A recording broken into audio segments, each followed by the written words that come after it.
सर्वांना नमस्कार. Tanvi Arjun love स्टोरीचे 158 episode यापूर्वीच अपलोड केलेले आहेत. कृपया ते सर्व एपिसोड ऐकण्यासाठी आपल्या चॅनलला भेट द्यावी. आता अर्जुनला कोमात जाऊन 8 दिवस झाले होते. तो शुद्धीवर येत नव्हता. तन्वीला त्याची खूप काळजी वाटत होती. तन्वी आणि कुणाल अर्जुनविषयी बोलत होते. रात्रीचे 11 वाजले होते. आर्यनसुद्धा जागा होता, खेळत होता. तन्वी खूप उदास होऊन म्हणाली, कुणाल, माझा अर्जुन यातून बाहेर येईल ना रे. मला खूप भीती वाटते. त्याला काही होणार तर नाही ना. आणि हे ऐकून की काय, पण अचानक आर्यन खूप रडायला लागला. तन्वीसुद्धा रडकुंडीला आली. तो कोणाचंच ऐकत नव्हता. रात्रही खूप झाली होती. आता यावेळी त्याला अर्जुनकडे घेऊन जाणं योग्य नव्हतं. आणि तरीसुद्धा तन्वी निघालीच होती. कुणाल म्हणाला, तन्वी, आता इतक्या रात्री हॉस्पिटलमध्ये जाणं योग्य नाही. तन्वी रडत म्हणाली, मग मी काय करू सांग ना कुणाल. आर्यनला अर्जुनची आठवण येते, कळतंय मला. आणि त्याला कसा शांत करू मी. तो माझं ऐकणार नाही. कुणाल म्हणाला, होईल तो शांत, थांब जरा. असं म्हणून कुणालने त्याला जवळ घेतला. आणि त्याच्याकडे सुद्धा तो राहतच नव्हता. हातपाय झाडायचा आणि एक लात तर कुणाच्या तोंडावरच बसली. तेही इतक्या जोरात की कुणालला खूप दुखलं.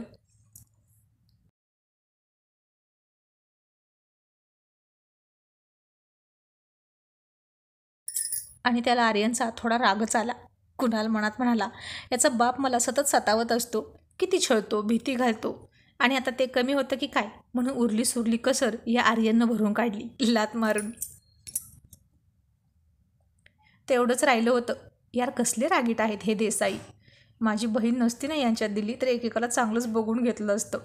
बाप तर बाप, आणि आता वर मुलगासुद्धा मला कसाही वागवतो. माझी काही इज्जत आहे की नाही. मग रिया म्हणाली, कुणाल, द्या त्याला इकडे. कुणाल म्हणाला, ए नको ग. लाता मारतोय तो. उगाच तुझ्या पोटावर एखादी लात बसली ना त्याची तर काही घरं नाही. मी बघतो. असं म्हणून त्यानं त्याला जरा टेरेसवर नेला.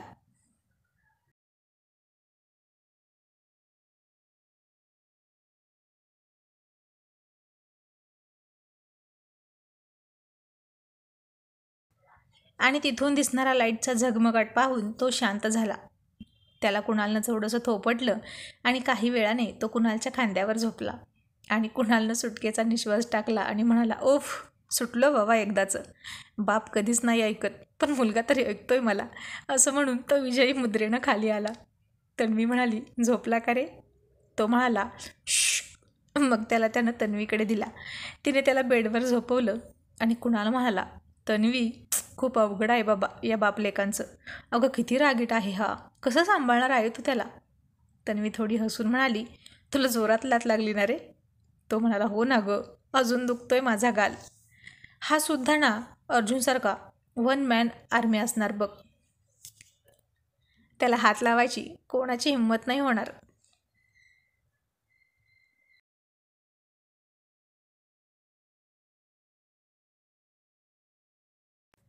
आणि हे ऐकून तन्वी नाराज झाली आणि म्हणाली, कुणाल, अर्जुनचा हाच ओव्हर कॉन्फिडन्स नडला ना अर्जुनला. म्हणून तर मी बॉडीगार्ड ठेवले होते त्याच्यासाठी. मला माहीत होतं त्याचा हा ॲटिट्यूड आणि त्याची कामाची पद्धत कधीतरी त्याचा घात करणार. आणि शेवटी व्हायचं तेच झालं. कुणाल, अर्जुन का नाही ऐकत रे माझं. असं म्हणून ती रडायला लागली. कुणाल म्हणाला, रिलॅक्स तन्वी. अगं त्याला हात लावायची खरंच कोणाची नव्हती हिंमत. हा पाठीवर केलेला वार आहे चोरून. ज्यांच्या मनगटात दम नसतो ना समोरासमोर येऊन लढण्याचा, तीच लोक असा भ्याड हल्ला करतात. आणि अर्जुन असा पाठीमागून वार करणाऱ्यातला नाही. तो समोरासमोर लढतो, चॅलेंज देऊन लढतो. आणि तन्वी म्हणाली, हो ना, अर्जुन तसा नाही. तो कधीच हार मानणार नाही. तो फायटर आहे. तो दुश्मनी करतो, ते सुद्धा उघड बोलून, चॅलेंज देऊन. पण ज्यानं त्याच्यावर असा पाठीमागून भ्याड हल्ला केला आहे त्याला आता मी सोडणार नाही. मी सुद्धा त्याला ओपन चॅलेंज देऊनच नेस्तनाबूत करणार आहे. कुणाल म्हणाला, म्हणजे तुला कळलं आहे हे सगळं कोणी केलं. आणि तन्वीने आता कुणाला काहीच नाही सांगायचं असं ठरवलं, कारण तो उगीचच टेन्शन घेतो म्हणून. ती कुणालला काहीच सांगणार नव्हती. मग ती म्हणाली, काही नाही कुणाल, झोप आता. मग कुणाल रिया झोपायला गेले. तन्वी पुन्हा अर्जुनच्या फोटोकडे पाहून रडत म्हणाली, 8 दिवस झाले अर्जुन, तू माझ्यासोबत नाहीस. ना माझ्याशी बोलला आहेस, ना माझ्यावर चिडला आहेस. कम सून बेबी, नाहीतर मी सुद्धा. असं म्हणत ती खूप रडायला लागली, हुंदके देऊन. मी नाही जगू शकत त्याच्याशिवाय. मी अपूर्ण आहे तुझ्याशिवाय. अर्जुन, तू ऐकतोय ना मी काय म्हणते ते? माझा आवाज तू ऐकतोस ना? तुला तुझ्या तनूची जराही पर्वा नाही का? माझं दुःख तुला कळतंय ना अर्जुन? असं म्हणून ती खूप रडत होती. आणि हॉस्पिटलमध्ये अर्जुन मात्र शांत झोपला होता. त्याला कोणाचाही आवाज येत नव्हता, पण त्याच्या तनूची हाक त्याला ऐकायला येत होती की नाही कोणाच ठाऊक. आणि कधी तो शुद्धीवर येईल हे कोणीच सांगू शकत नव्हतं. आता सकाळी तन्वी लवकर घरातून निघाली आणि आधी हॉस्पिटलमध्ये गेली. जाता जाता आज पुन्हा मंदिरात गेली. आजपर्यंत ती कधीच मंदिरात गेली नव्हती किंवा देवाला हात जोडून कधीच तिनं आधार मागितला नव्हता.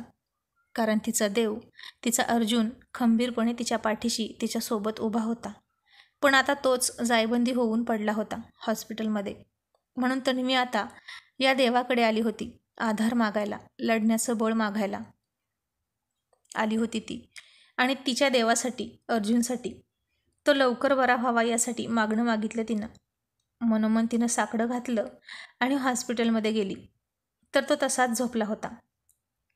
अजूनही निर्विकार, शांत, कसलीही हालचाल नव्हती त्याची.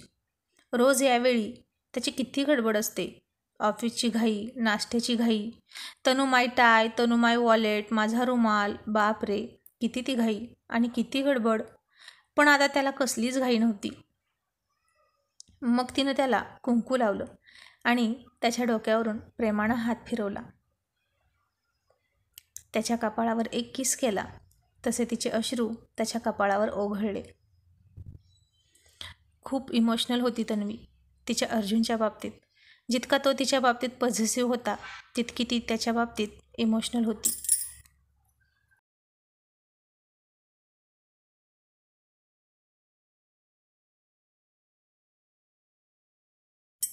आता दोघेच होते त्या रूममध्ये आणि ती म्हणाली, अर्जुन, मी तुझी लढाई अर्धवट सोडणार नाही. मी तुझी वागी नाही, हे मी सगळ्यांना दाखवून देणार आहे. त्या MD खन्नाला मी सोडणार नाही. त्यानं तुझ्यावर हल्ला करून खूप मोठी चूक केली आहे. अर्जुन, तू आहेस ना माझ्यासोबत? मी आता खूप मोठं पाऊल उचलणार आहे. असं म्हणत तिनं डोळे पुसले. आता तिच्या डोळ्यात फार करारीपणा दिसत होता. आणि Tanu, I am always with you baby, असे त्याचे नेहमीचे शब्द तिच्या कानावर पडले. पण हा तिचा भास होता, नेहमीप्रमाणेच. तिला तर रोज सतत त्याचेच भास होत होते. कारण त्यांचं प्रेम इतकं जास्त होतं की त्यांनी एकमेकांचं आयुष्य अगदी व्यापून टाकलं होतं.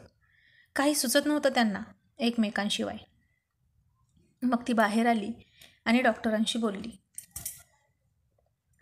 ते म्हणाले, मिसेस देसाई, मला तुमची अवस्था कळते, पण आपल्या हातात फक्त वाट बघत राहणं आहे. पण ते लवकर बरे व्हावेत हीच गुड विशेष मी करतो.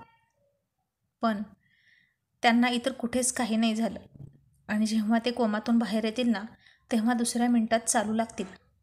असंच असतं अशा पेशंटच्या बाबतीत. पण जोपर्यंत शुद्ध येत नाही ते असेच जाग्यावर बसून असणार. सध्या त्यांचा मेंदू सुप्त अवस्थेत गेला आहे. मग ती म्हणाली, okay, thanks doctor, take care of हिम.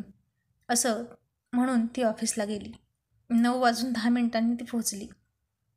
तिनं एंट्री रजिस्टर पाहिलं तर आज सपना आधी आली होती आणि आता तिचं वागणं थोडं चेंज झालं होतं. काय कारण होतं कुणास ठाऊक, पण ती सगळ्यांशी छान बोलत होती. आता तन्वी आत आली तसं सगळ्यांनी तिला गुड मॉर्निंग मॅडम असं म्हणत ग्रीट केलं. पण सपनानं चक्क तन्वीला आज गुलाब दिला आणि म्हणाली, गुड मॉर्निंग मॅम. आणि सगळे चकित होऊन बघायला लागले तिच्याकडे. तन्वीसुद्धा शॉक झाली आणि तिने हसून गुलाब घेतला आणि थँक्यू म्हणून केबिनमध्ये आली. ती त्या गुलाबाकडे बघत बसली आणि फोन करून तिनं सपनाला आत बोलावलं. ती घाबरतच म्हणाली, may I come in ma'am? Yes, come in. Sapna आत आली. तन्वी म्हणाली, सिट. तशी सपना चक्रावली आणि विश्वास न बसून म्हणाली, सॉरी मॅम, पण मला कळत नाही. तन्वी हसून म्हणाली, बस. ती म्हणाली, नको मॅम, मी ठीक आहे, असं अवघडत म्हणाली. मग तन्वी उठून उभा राहिली आणि म्हणाली, ओके, मग मी तुझ्याशी अशी उठूनच बोलते, ठीक आहे ना? आता अतुल हे सगळं पाहून चकित झाला होता. नेमकं काय आहे मॅडमच्या मनात काय माहीत, असं म्हणत तो फक्त पाहत होता. मग सपना म्हणाली, ओके मॅम, मी बसते, तुम्ही नका उभा राहू प्लीज. पण मी इथं नोकरी करत आहे ना, मी तुमच्यासमोर असं बसणं योग्य नाही. तन्वी म्हणाली, तुझं बरोबर आहे, पण मीच तुला सांगितलं आहे ना, मग बस. मग सपना म्हणाली, मॅम, आधी तुम्ही बसा. आता तिच्यातला हा बदल पाहून अतुल चक्रावला. इतकी कशी आणि कधी चेंज झाली ही, हे त्याला समजत नव्हतं. मग तन्वी अगोदर बसली, मग सपना बसली आणि तन्वी म्हणाली, आज पहिल्यांदा कोणीतरी नोकर मालकासमोर बसला आहे, तेही या ऑफिसमध्ये, राईट अतुल? अतुल म्हणाला, येस मॅम. सपना म्हणाली, पण मॅम, तुम्ही मला का बोलवलं? ती म्हणाली, सांगते, पण तू आज मला फूल का दिलं? सपना म्हणाली, मला माफ करा मॅडम, मी खूप चुकले. थोड्याशा हुशारीचा आणि सौंदर्याचा गर्व झाला होता. तुम्ही आल्यापासून मी बघत आहे की तुम्ही खूप हुशार आहात आणि ब्युटिफुलसुद्धा. आणि इतक्या श्रीमंत अर्जुन सरांच्या मिसेस आहात तुम्ही, तरी सगळ्यांचा किती आदर करता तुम्ही, सगळ्यांशी खूप आदरानं वागता, प्रत्येकाला किती मान देता, हे मी पाहत आहे. माणूस सौंदर्यानं क्वालिफिकेशननं मोठा नसतो, तर त्याच्या गुणांनी मोठा असतो, हे मला तुमच्याकडून शिकायला मिळालं. म्हणून मी तुमच्यासमोर तर झिरोसुद्धा नाही. याआधीही मला अर्जुन सरांनं समज दिली होती, पण मी सुधारले नाही. पण प्रत्यक्ष तुम्हाला पाहून माझ्यात चेंज झाला. आणि अतुल मनात म्हणाला, सपना, अगं अर्जुन सरांसारखे जमदग्नीसुद्धा तन्वी मॅडममुळे चेंज झाले, मग तू तर किस झाडकी पत्ती. मग तन्वी हसली आणि म्हणाली, सपना, तू खूप हुशार आहेस आणि ब्युटिफुलसुद्धा, आणि म्हणूनच मला तुझ्या मदतीची गरज आहे, करशील का? आणि हे ऐकून अतुल आणि सपना दोघांनी एकमेकांकडे आश्चर्यानं पाहिलं.